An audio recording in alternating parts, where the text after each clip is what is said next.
I am the source, I am the flow.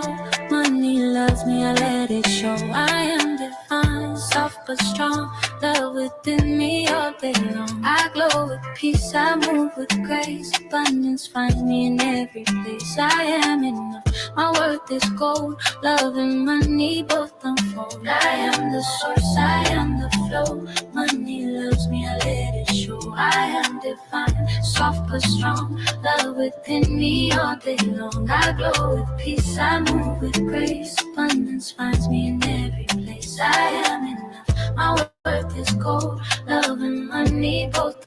Yes, I am the source. I am the flow. Money loves me. I let it show. I am divine, soft but strong.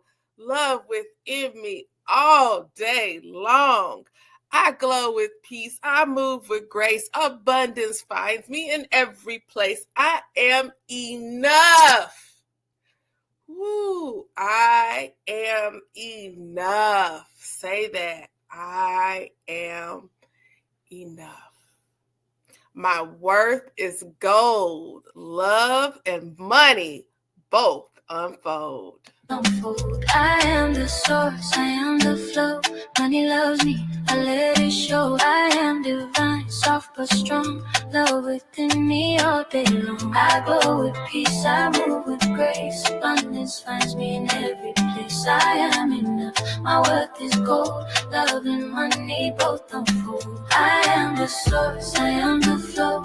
Yes, yes, yes. That's what I am bobbing to today, you guys. I am Dr. J, and welcome to another edition of our book club. We are reading Be Your Future Self Now by Dr. Benjamin Hardy. Be Your Future Self Now. This is one of his 5th books. One of his other books was The Gap and the Gain, High Achiever's Guide to Happiness, Confidence, and Success. Who Not How, the formula to achieve bigger goals through accelerating teamwork. Personality Isn't Permanent. Break free from self-limiting beliefs and rewrite your story.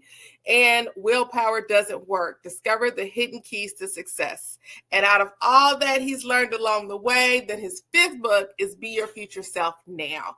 And so get this book wherever you buy your books or audio. If you don't have it, no problem, because I will be reading it to you today because I am the source. I am the flow, right?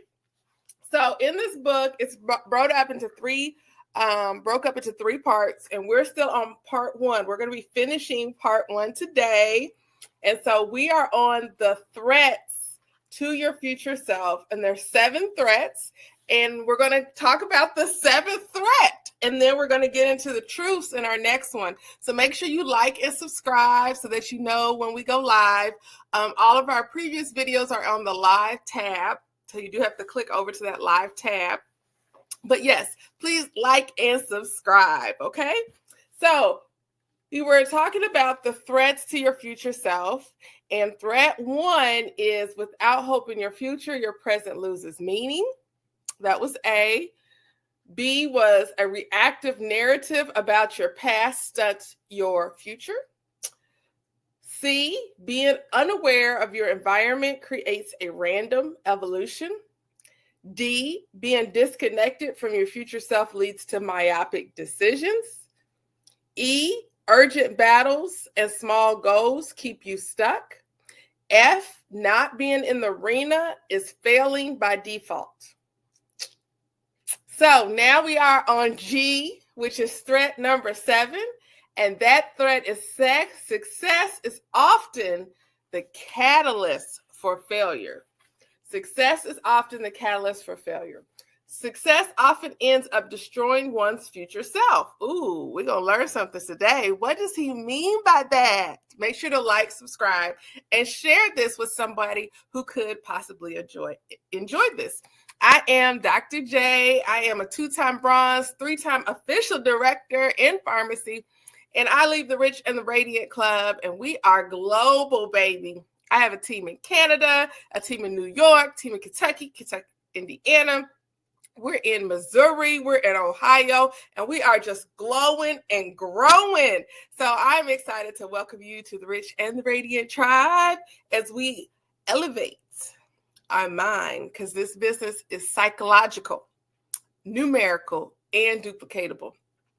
Psychological. So we gotta get our mind right.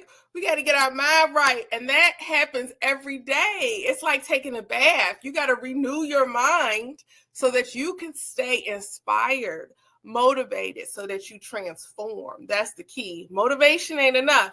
Inspiration isn't enough. It's about you applying what you know to transform and become your future self. But it doesn't have to be way in the future. You're becoming your future self now. Okay, so there's a quote here by Bill Walsh. It says, the second richest man in America, Warren Buffett, says one of his biggest challenges is to help his top people, all wealthy beyond belief, stay interested enough to jump out of bed in the morning and work with all the enthusiasm they did when they were poor and just getting started. Success disease makes people begin to forego to different degrees the effort, focus, discipline, teaching, teamwork, learning, and attention to details that brought mastery and its success. The Beatles changed music forever, and we are on page 52. The Beatles changed music forever in a relatively brief time span, bursting onto the scene in 1963 with Please Please Me and recording their last album, Let It Be, in Abbey Road in 1969.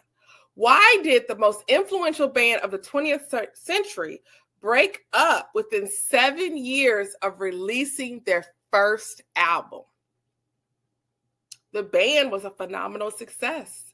They became global icons. They made millions and millions of dollars. With success comes increased complexity. When the Beatles started out together, they were buddies, writing and playing songs. They had a singular focus and aligned goals. But as they became successful, their situation and goals became more complex and less united. The vision grew within the group. Increasing external parties had voice and say in what the Beatles should be doing. Lennon and McCartney couldn't see eye to eye about how to manage the group, especially after their band manager, Brian Epstein, died in 1967.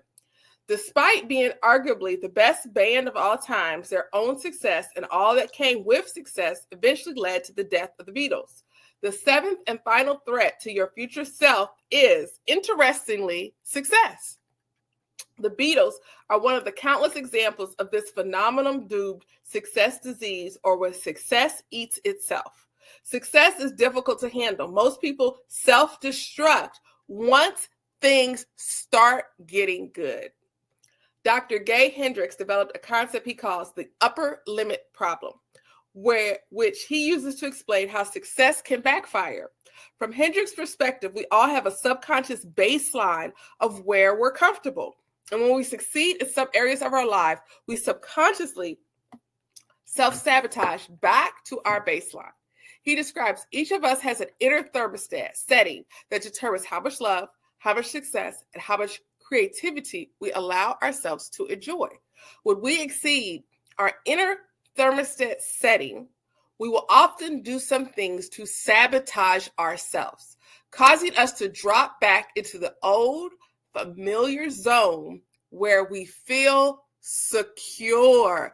Ooh, this is good. If you guys are enjoying this, please drop a 7 in the chat. Drop a 7 in the comment if you are enjoying this. Let me know where you're listening in from. Put your city and state as well. If you've never had a lot of money and you start making good money, you may subconsciously do something stupid to flush all that new money down the drain. Becoming successful in whatever arena you choose requires a great deal of clarity, focus, and a long-term commitment to your future self. By continually investing and deliberately practicing towards your future self, you can become highly successful. You can create dreams far beyond your initial conception. However, with growing success comes growing complexity. In the beginning, You were just focused on your passion or your craft. But then so many other opportunities far beyond the life of your former self enters the equations, such as managing money, managing time, managing key relationships. Each decision must be filtered quickly to avoid paralysis by analysis. As your focus and long-term vision are squeezed out by short-term lens, the original singular goal becomes muddled and distracted. Flow and focus drawn if you can't manage and filter complexity. Oh, no, I said that word wrong. Flow and focus drown if you can't manage and filter complexity. What truly matters becomes harder to discern as you work harder, but no longer make the massive progress you once knew. As time and attention spread thin, this lack of clarity and focus inevitably leads to downfall. As author Greg McKeown explains, why don't successful people and organizations automatically become very successful? One important explanation is due to what I call the clarity paradox, which can be summed up in 4 predictable phases. So this is where you get your pen and paper out, okay? Because you're only going to remember a small portion of what you hear. So make sure you get your pen and paper out to write down these 4 phases. Phase 1, when we really have clarity of purpose, it leads to success. Clarity of purpose. Clarity of purpose. When we really have clarity of purpose, it leads to success. Phase 2, when we have success, it leads to more options and opportunities. Success leads to options and opportunities. Phase 3, when we have increased options and opportunities, it leads to diffused efforts. When we have increased options and opportunities, it leads to diffused efforts. Phase 4, diffused efforts undermine the very clarity that led to our success in the first place. Curiously and overstating the point in order to make it, success is a catalyst for failure. This is definitely a different perspective than what you've heard in this book, Be Your Future Self Now by Dr. Benjamin Harity. And that's what it takes. You've got to expand your mindset. Like, this might sound like, I don't know if I agree with that. That's part of growing, right? Because what got you here won't get you there. So let's continue. If this is good, type good in the comments. Author and philosopher Robert Brault said, "We are kept from our goals, not by obstacles, but by a clear path to a lesser goal. The more successful you become, the more lesser goals present themselves. The more opportunities and quick wins come your way, the greater the need to continually update your vision to filter out the 99% of non-essential traps to your energy and focus." Ooh, did you catch that one? Did you catch that one? You might have to rewind because I'm not repeating that one. That one was so good, you're going to have to rewind. Becoming successful at what you do is far less difficult than maintaining and expanding that success. In the field of sports, teams that reach the top rarely repeat as champions, complacent because they've achieved their goal. Their focus shifts. Success brings opportunities and distraction, and players stop putting in the focus work and deliberate practice needed to be at the top. When things are going well, it's also easy to get soft and lazy. You stop the discipline that got you where you're at. In the novel, Those Who Remain, a post-apocalyptic novel, author G. Michael Hoft wrote, "Hard times create strong men. Strong men create good times. Good times create weak men, and weak men create hard times." Let me read that again. When things are going well, it's also easy to get soft and lazy. You stop the disciplines that got you where you're at. In the novel, Those Who Remain, a post-apocalyptic novel, Author G. Michael Hoff wrote, "Hard times create strong men. Strong men create good times. Good times create weak men, and weak men create hard times." Whew. As times get good, people become less focused and less committed. They stop having a bigger future self they're driving toward. They get stuck in short-term dopamine loops. Their actions and behaviors lead to unnecessary bad times. The law of the harvest. You reap what you sow. On a global scale, every great nation or empire that has ever existed eventually failed. Success led to failure. Famed historian Will and Andrew Durant summarized the rise and fall of nations in the book, The Lessons of History. Human civilization has gone through 3 core stages: hunting, agriculture, industry. The hunting stage focused on the individual, brutal, barbaric, extremely competitive. Each individual focused on themselves. The agriculture stage focused on family. Children were raised to work on the farm. People married early and had kids early to help with the needed work. Divorce was rare. Although competitive, there were more collaboration as farmers traded and bartered with other farmers. The industrial stage is focused on the group. As technology and society grows, people leave the farm to live in the city. Marriage becomes less important. People have fewer children. Government, education, and technology replace religion. Yet, according to the Durants, this is where the downfall begins. From their perspective, to thrive in a societal group, individual members must obey a moral code that supports the group's interests over individual interests. This can be difficult for people whose individualistic evolution runs deep. Without religion to provide meaning for living a moral code, people have less reason to do what's best for the group. With the loss of religion, communism eventually rises, diminishing freedom and progress. Communism fails, according to Durant, because inequality between humans is a fundamental aspect of nature and society. Communism seeks to force equality and thus destroys freedom and autonomy. When you take away freedoms and when people are no longer choosing of their own free will to support the betterment of society, then that society crumbles. The Durants explain heaven and utopia are buckets in a well. When one goes down, the other goes up. When religion declines, communism grows. The Durants believe that America, the world's current superpower, will eventually crumble for the same reason previous empires failed. Ray Dalio, the American billionaire and hedge fund manager, has a slightly more nuanced perspective.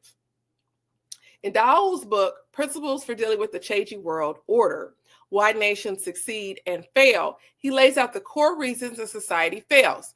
Just like a business, you follow me? Stay with me, like and subscribe.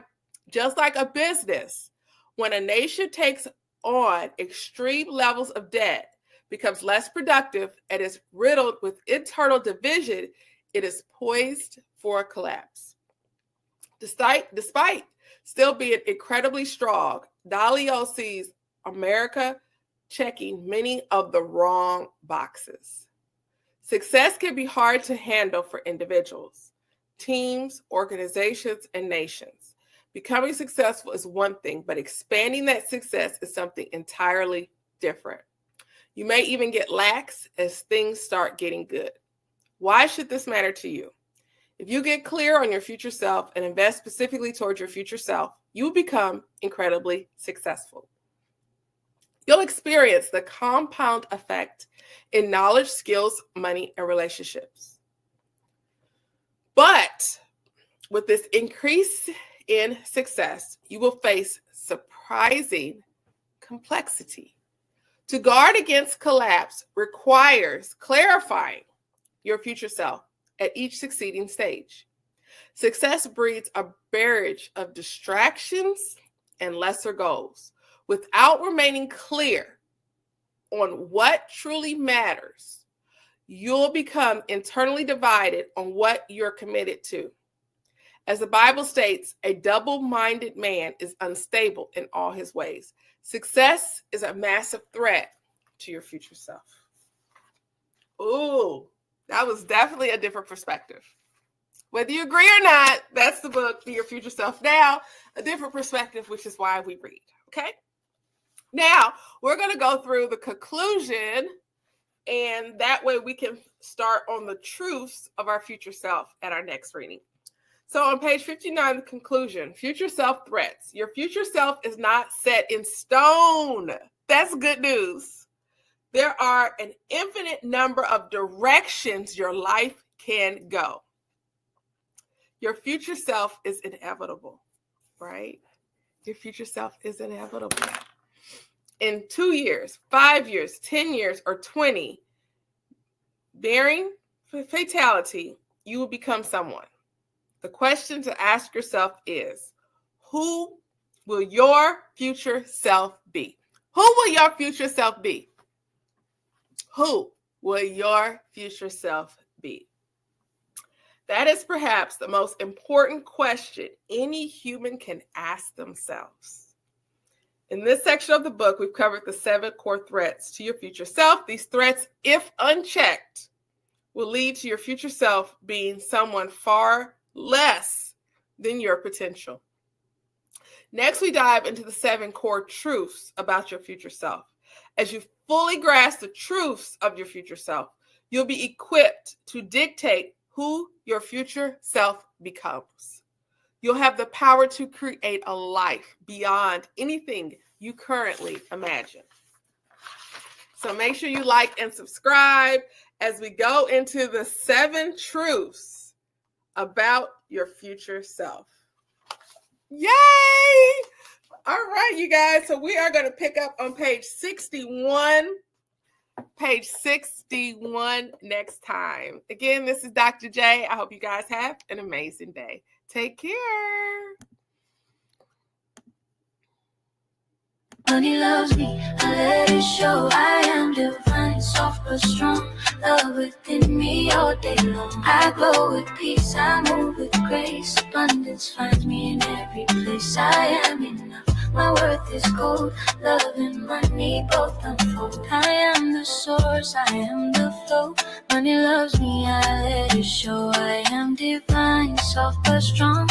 Love within me all day long. I glow with peace, I move with grace. Abundance finds me in every place. I am enough, my worth is gold. Love and money both unfold. I am the source, I am the flow. Money loves me, I let it show. I am divine, soft but strong. Love within me all day long. I glow with peace, I move with grace. Abundance finds me in every place. I am enough, my worth is gold. Love